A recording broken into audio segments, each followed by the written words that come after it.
नमस्कार दोस्तों, आप सभी का स्वागत है हमारे YouTube channel UKPSC exam hub में। दोस्तों, इससे पहले हमने प्रागैतिहासिक काल, जो इतिहास का एक काल है, सबसे पुराना काल, इसको हमने कवर कर लिया है, जिसमें हमने पाषाण काल और ताम्र काल के बारे में पढ़ा। फिर उसके बाद हमने आद्य ऐतिहासिक काल स्टार्ट किया, जिसके अंदर हमने सिंधु घाटी सभ्यता, जिसको हम हड़प्पा सभ्यता भी कहते हैं, उसको कवर किया। उसके तुरंत बाद हमने वैदिक काल को पढ़ा, जिसमें हमने ऋग्वैदिक काल और उत्तर वैदिक काल को पढ़ा। और दोस्तों, इसके बाद हम आज पढ़ने जा रहे हैं बौद्ध धर्म को। और बौद्ध धर्म के बाद हम पढ़ेंगे जैन धर्म को। और जैन धर्म के बाद हम साथियों पढ़ेंगे महाजनपद काल को। और ये सब हम पढ़ रहे हैं आद्य ऐतिहासिक काल, जो प्रोटो हिस्टोरिक पीरियड है, इसके अंदर हम पढ़ रहे हैं साथियों। उसके बाद आद्य ऐतिहासिक काल के समाप्त होने के बाद हम ऐतिहासिक काल को पढ़ेंगे। तो साथियों, आज हम बौद्ध धर्म के बारे में पढ़ेंगे। बौद्ध धर्म की जो पूरा काल था इस समय का, उसको हम आज डिस्कस करने वाले हैं। और इसकी पूरी जानकारी आज हम इस वीडियो में देखने वाले हैं। तो इसलिए आप लोग एक कॉपी और एक पेन अपने साथ रख लीजिए, क्योंकि हम इसको एक कहानी की तरह पढ़ने वाले हैं। हिस्ट्री को एक कहानी की तरह पढ़ने से हमको मतलब समझ अच्छा आता है। इसलिए मैंने इसमें कोशिश की है कि इस जो पूरी हिस्ट्री वाला जो हमारा जो सीरीज चल रही है, इसको हम पूरी की पूरी एक कहानी की तरह पढ़ेंगे और आपको बहुत ज़्यादा मज़ा आने वाला है। अब चलिए स्टार्ट करते हैं शुरू से, कि बौद्ध धर्म के जो संस्थापक थे, जिन्होंने बौद्ध धर्म की क्या की थी, स्थापना कह सकते हैं आप, या उनके जो संस्थापक थे, वो गौतम बुद्ध को माना जाता है। ठीक है। और गौतम बुद्ध को एशिया का ज्योतिपुंज भी कहा जाता है, यानी कि who is the light of Asia, अगर क्वेश्चन कहीं कभी पूछा जाए, यानी कि एशिया का जो ज्योतिपुंज है वो कौन है, तो आप लिखेंगे गौतम बुद्ध। ठीक।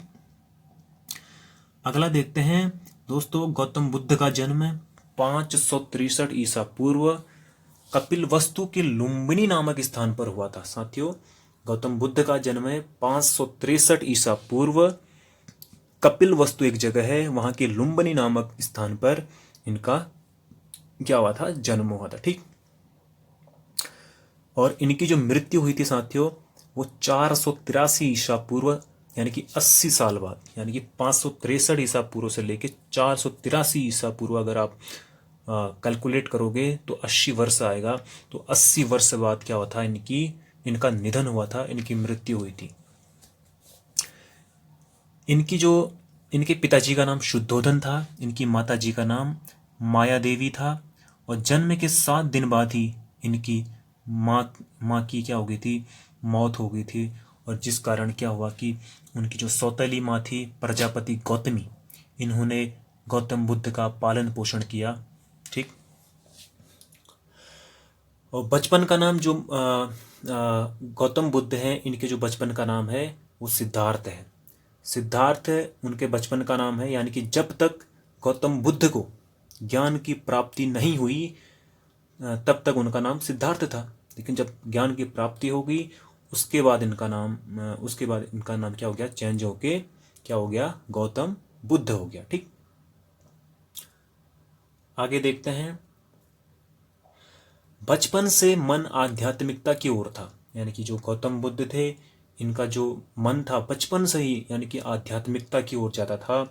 इसलिए इनके पिताजी द्वारा इनका विवाह कर दिया गया यशोधरा के साथ, यानी कि इनकी जो पत्नी है उनका नाम यशोधरा था, और इनका पुत्र जो हुआ उसका नाम राहुल था। ठीक। आगे देखते हैं। अपने साम्राज्य भ्रमण के दौरान उन्होंने व्यक्ति जीवन की 4 अवस्थाएं देखी। तो यहाँ पर मैं एक छोटी सी आपको कहानी बताना चाहता हूँ। इनके जीवन से जुड़ी एक बहुत अच्छी इंटरेस्टिंग सी कहानी यहाँ पर है।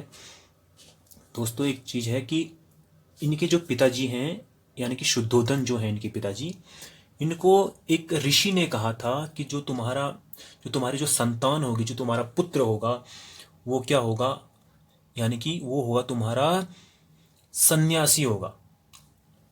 तो ये सुनकर इनके जो पिताजी हैं शुद्धोधन, ये बहुत दुखी हो गए थे कि मैं एक राजा हूँ और अगर मेरा पुत्र सन्यासी बन गया तो इस मेरे साम्राज्य को कौन संभालेगा और मेरे साम्राज्य को आगे कौन बढ़ाएगा।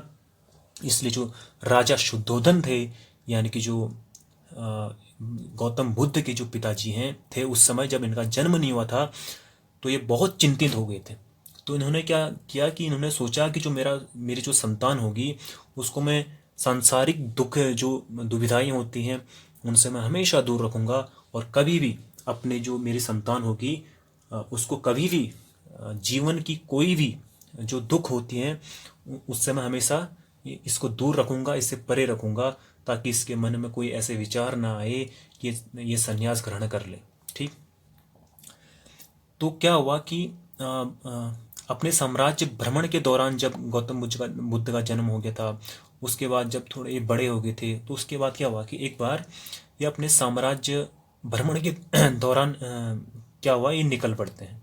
यानी कि एक गौतम बुद्ध हो गए और एक, इसमें आप चित्र में देख सकते हैं, ये अपने सारथी के साथ, यानी कि जो रथ को चलाने वाला जो होता है उसको सारथी कहते हैं, उसके साथ ये कहाँ निकले, जो साम्राज्य है उनका, उनके भ्रमण पर निकले। अब साथियों, यहाँ पर जो गौतम बुद्ध ने 4 अवस्थाएं देखी साम्राज्य भ्रमण के दौरान, कि व्यक्ति जीवन की 4 अवस्थाओं से यह वहां पर रूबरू हुए। और पहले जो चीज है उन्होंने देखा, बूढ़ा व्यक्ति। साथियों, आप इस चित्र में देख सकते हैं, पहले उन्होंने देखा था बूढ़ा व्यक्ति और उनके मन में विचार आया और उन्होंने अपने सारथी से पूछा कि ये कौन है। तो सारथी ने जवाब दिया कि एक बूढ़ा व्यक्ति है। कि सारथी ने बताया कि जो व्यक्ति जीवन की अवस्था है, बुढ़ापा भी एक अवस्था है, और उसके बाद व्यक्ति जीवन का अंत हो जाता है। ये इनके मन में एक भाव उत्पन्न हो गया कि इंसान एक दिन बूढ़ा हो जाएगा और वह उसके बाद मर जाएगा। ये पहली बार जो गौतम बुद्ध थे ये उस समय देख रहे थे। ठीक। दूसरी जो इन्होंने अवस्था देखी, वो देखी बीमार व्यक्ति को। इन्होंने देखा कि एक व्यक्ति कहीं पर लेटा हुआ है और उन्होंने अपने सारथी से पूछा ये कौन है। तो सारथी ने बताया ये एक बीमार व्यक्ति हैं और ये अपनी जीवन में क्या हुआ, तकलीफ अभी झेल रहे हैं। तो इनके अंदर मतलब वो पीड़ा कहें या भाव कहें, ये उनके अंदर उत्पन्न होने लगा। और आगे जो फिर उन्होंने तीसरी जो अवस्था देखी, उन्होंने शव देखा कि किसी शव को ले जा रहे थे और गौतम बुद्ध ने सारथी से पूछा तो सारथी ने बताया कि जिसका जन्म इस संसार में हुआ है, एक न एक दिन उन्होंने इस संसार से चले जाना है, इस जीवन का नाश हो जाना है। तो जो इसलिए इनके अंदर फिर मतलब और भावनाएं इनके अंदर व्यक्ति जीवन की जो तकलीफें हैं उसके प्रति और भी उमड़ने लगी और भी उभरने लगी। चौथी जो अवस्था देखी इन्होंने देखी सन्यासी। इन्होंने देखा कि कोई एक वृक्ष के नीचे एक व्यक्ति क्या कर रहा है, बैठा हुआ। उन्होंने अपने सारथी से पूछा और उन्होंने बताया कि ये जो है ये सन्यास जीवन है। तो इन सारी चीज़ों को देख के जो गौतम बुद्ध थे, यानी कि जो सिद्धार्थ थे उस समय, उनके मन में सन्यास, यानी कि अब होता ना कि एक वैराग्य होता है जिसके मन में मतलब जो सांसारिक जो दुविधाएं होती हैं उनको देख के इनके अंदर क्या आ गई, एक जो सन्यासी बनने की इनके अंदर, सन्यास ग्रहण करने की इनके अंदर एक भावना जागृत हो गई। ठीक। अब उसके बाद क्या हुआ, सांसारिक समस्याओं से व्यथित होकर सिद्धार्थ ने 29 वर्ष की आयु में ग्रह त्याग कर दिया, जिसे बौद्ध धर्म में विनिष्क्रमण कहा गया है।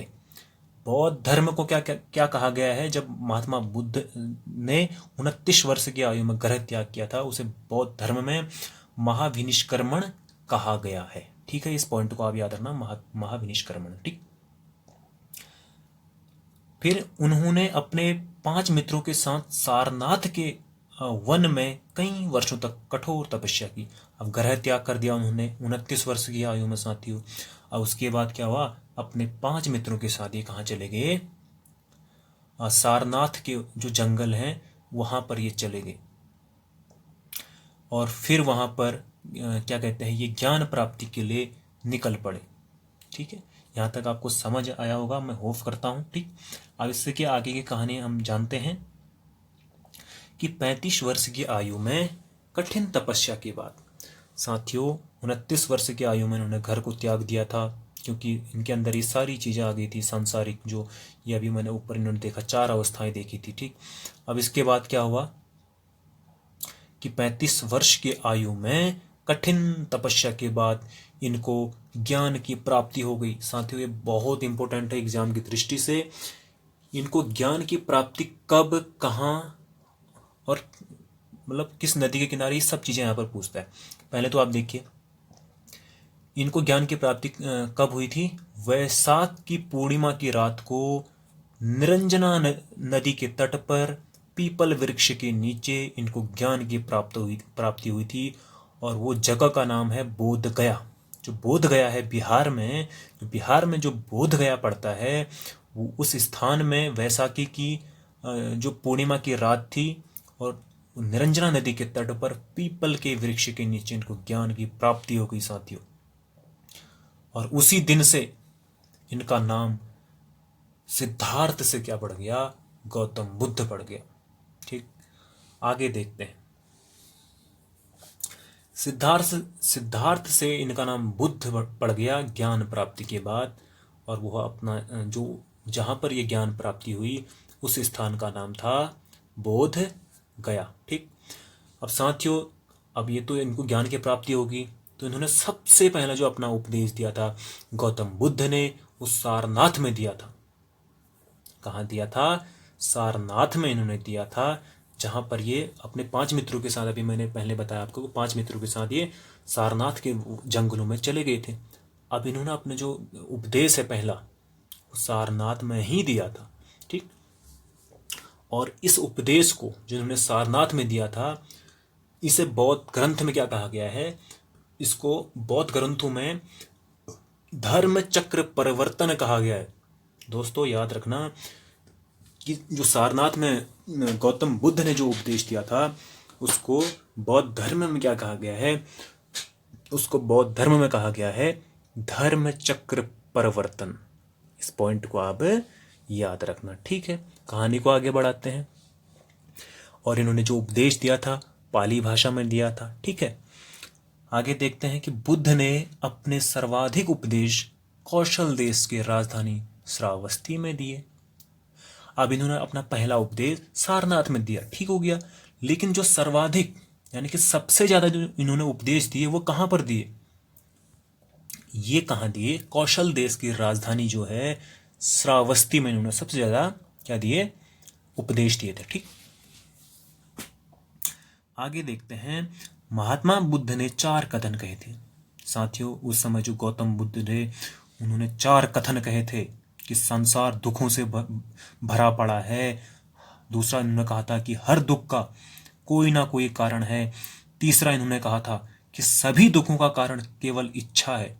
साथियों ये बिल्कुल सही बात है कि सभी दुखों का कारण इच्छा है, जो उम्मीद होती है वो सभी दुखों का कारण है। चौथा इन्होंने कहा था कि इस इच्छा पर नियंत्रण पाया जा सकता है। ये 4 कथन हमारे गौतम बुद्ध महात्मा बुद्ध ने कहे थे उस समय। ठीक, अब बौद्ध धर्म के जो बौद्ध धर्म है उसमें हमारे त्रिरत्न हैं, यानी कि उसमें 3 रत्न हैं। कौन कौन से हैं? आगे देखते हैं। बौद्ध धर्म में क्या है? 3 रत्न हैं। पहला है बुद्ध, दूसरा है संघ, तीसरा है धम्म। कहते हैं ना बुद्धम शरणम गच्छामि, संघम शरणम गच्छामि, धम्म शरणम गच्छामि। यानी कि जो तीन है ये क्या है? बौद्ध धर्म के त्रिरत्न है। ठीक, अगला देखते हैं। महात्मा बुद्ध के जो प्रमुख अनुयायी थे वो कौन कौन थे? अनुयायी मतलब जो प्रमुख, जो उनके मुख्यतः जो भक्त थे अनुयायी, वो कौन थे? एक तो थे बिंबिसार, दूसरे जो थे वो थे प्रसेनजित, और जो तीसरे थे वो थे उदयन। यानी कि ये 3 इनके क्या थे? प्रमुख अनुयायी थे। अब देखते हैं कि बुद्ध के अनुयायी 2 भागों में विभाजित थे। यानी कि जो उनका जो भक्त का जो समाज था, जो उनके अनुयायी थे वो दो समाज में विभक्त थे साथियों। पहला जो था समाज उसका वो लोग कौन थे? भिक्षुक थे। और दूसरा जो थे वो थे उपासक। यानी कि भिक्षुक वाले में बौद्ध धर्म का प्रचार करने के लिए संन्यास ग्रहण करते थे ये लोग। ये क्या करते थे? बौद्ध धर्म का जो प्रचार प्रसार करने के लिए इन लोगों ने संन्यास ग्रहण किया हुआ था। लेकिन जो उपासक वाले थे इन्होंने क्या किया था कि गृहस्थ जीवन भी व्यतीत कर रहे हैं, साथ में क्या कर रहे हैं? बौद्ध धर्म को अपनाया हुआ है। ठीक है, ये क्या थे? उपासक इनको कहा गया। और जो पहला वाला है जिन्होंने संन्यास ग्रहण किया इनको भिक्षुक कहा गया। ठीक, आगे देखते हैं। बौद्ध धर्म में सम्मिलित होने की जो न्यूनतम उम्र थी उस समय, जो न्यूनतम आयु थी बौद्ध धर्म में सम्मिलित होने की, उस समय 15 वर्ष थी। ठीक, आगे देखते हैं साथियों, बुद्ध के जीवन से संबंधित बौद्ध धर्म के प्रतीक। ठीक है, यानी कि कई पूछ लेगा कि गौतम बुद्ध के जन्म का प्रतीक क्या है? तो वो है कमल एवं सांड। ये क्या है? उनके जन्म का प्रतीक। ग्रह त्याग का प्रतीक क्या है? ग्रह त्याग का प्रतीक है घोड़ा।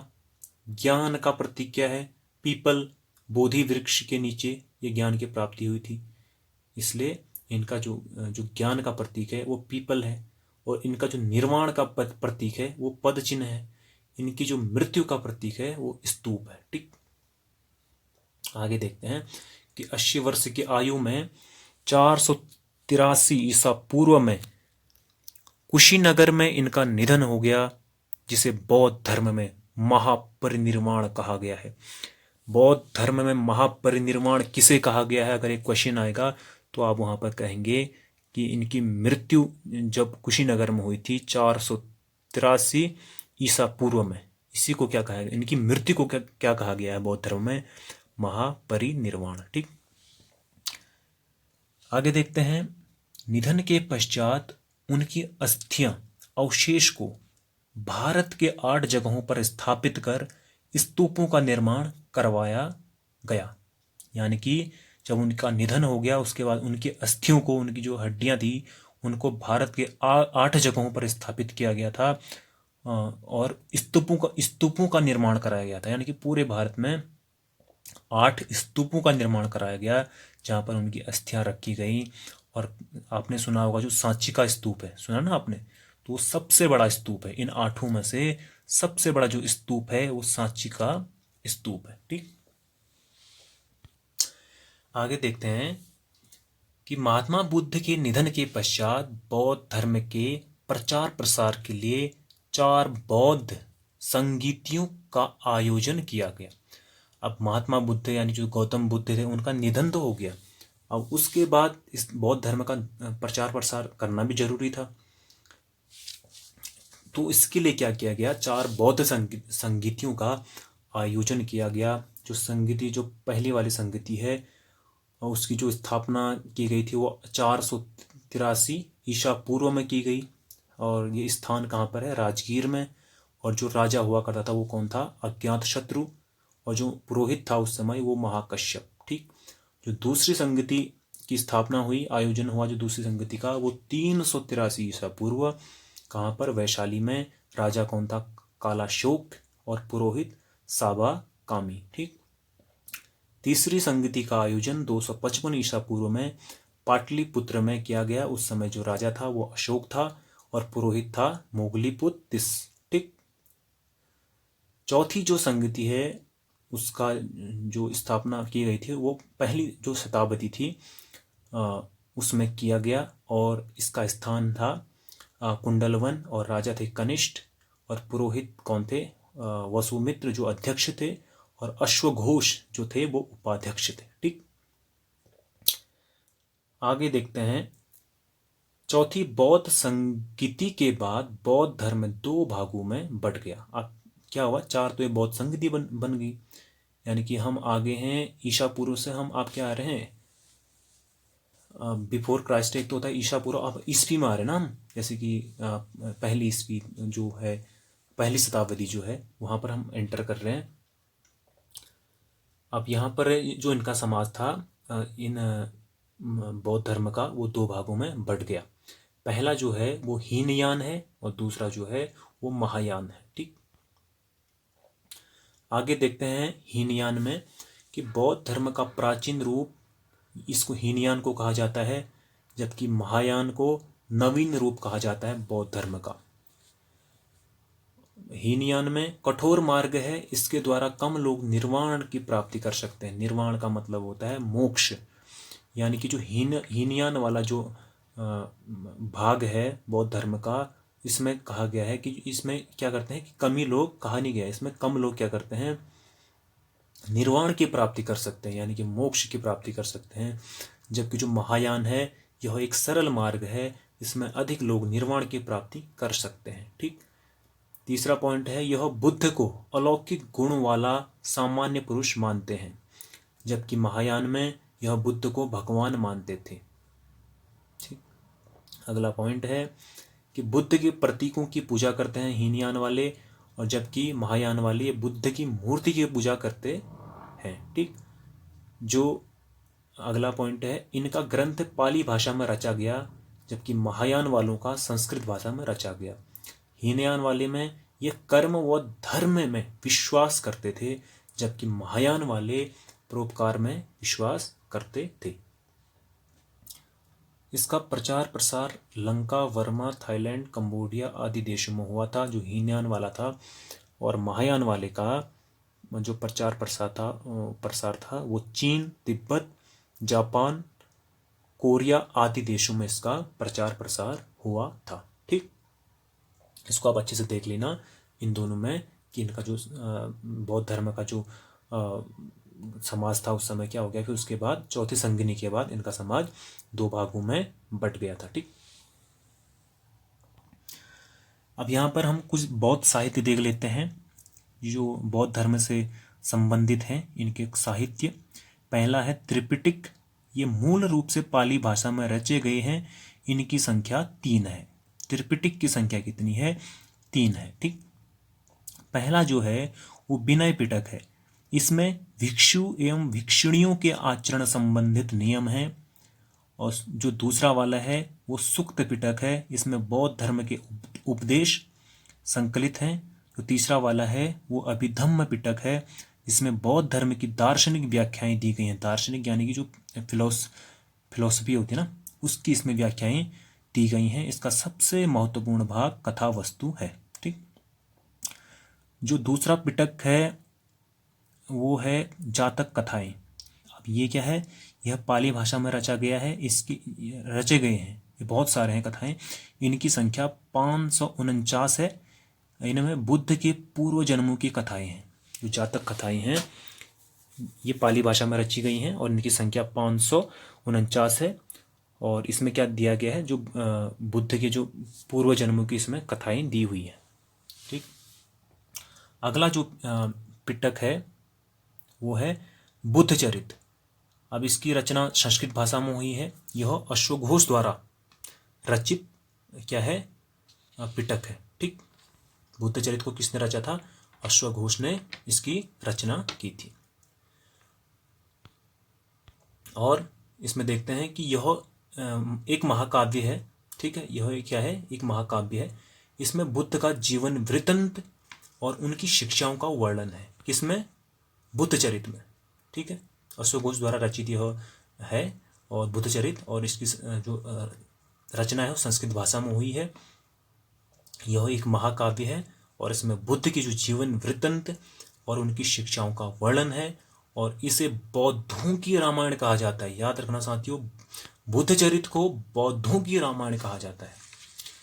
अगला जो है वो धम्मपद है। ठीक है। अब इसमें भी देख लेते हैं, पाली भाषा में ये रचित है। इसको बौद्धों की गीता कहा जाता है। धम्मपद है, उसको बौद्धों की गीता कहा जाता है। तो साथियों, इसी के साथ जो बौद्ध धर्म है वो आज इसकी यहाँ पर समाप्ति होती है। और बौद्ध धर्म बस इतना ही था। इसके बाद हम कवर करेंगे जैन धर्म को, और जैन धर्म के बाद हम महाजनपद काल में आएंगे। उसके बाद हम आगे कोई सीरीज बढ़ाते जाएंगे। और होप करता हूँ कि आपको ये वीडियो पसंद आई होगी। अगर वीडियो पसंद आई है तो मेरी मेहनत को एक लाइक और एक शेयर और एक सब्सक्राइब जरूर कर देना। तब तक के लिए अपना ख्याल रखिए। धन्यवाद।